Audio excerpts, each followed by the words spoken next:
Hey everyone, and welcome back to another video. And in this video, I'm going to be going over this Poshmark review. So this video is going to be particularly useful for individuals who are deciding whether or not to sell on Poshmark. And so I've been selling on Poshmark for about 2 years now. And I must say that it's definitely the best platform for selling clothes and fashion items.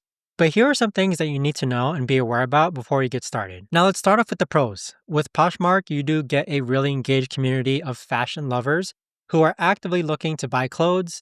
Plus, they provide prepaid shipping labels for anything over $15, and their social features help you build a following.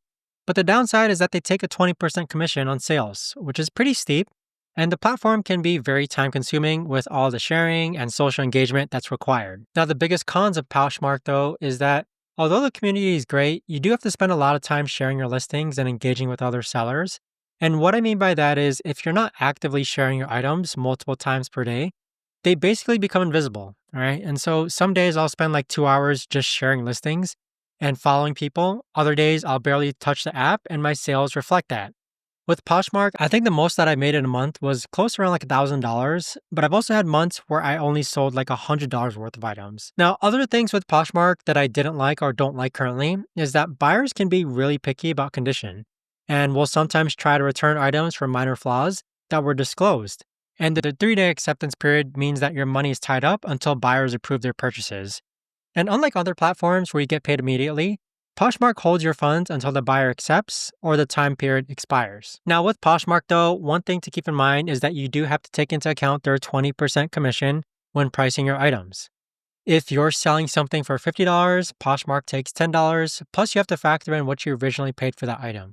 So you need to price high enough to make it worthwhile. Now with Poshmark, there's definitely a social aspect that you need to embrace if you want to be successful on the platform. So my recommendation is that you treat it like a social media account and engage with the community regularly. For me, for example, I learned that sharing other people's items and following users in my size range actually helps my own items get more visibility. Now here are my 3 tips for people who are thinking about trying to sell on Poshmark. First tip is that you need to take really good photos with natural lighting and style your items nicely because Poshmark is all about like that visual appeal. I learned that flat lay photos and styled photos perform way better than just hanging clothes on hangers. People want to see how items look when worn or styled. Second tip is share your listings multiple times throughout the day because Poshmark's algorithm favors active users.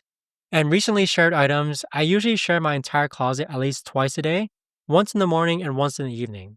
And I've noticed a direct correlation between sharing frequency and sales. Third tip is price your items higher than you think because people expect to negotiate on Poshmark and the 20% commission definitely eats into your profits. I learned to price items about 30 to 40% higher than my target price so I have room to accept offers and still make a decent money. My rule is that I don't sell anything for less than like $15 because after fees and shipping, it's just not worth the effort. But with Poshmark though, I'd say that it's been a pretty good experience overall, especially for designer and brand name clothing.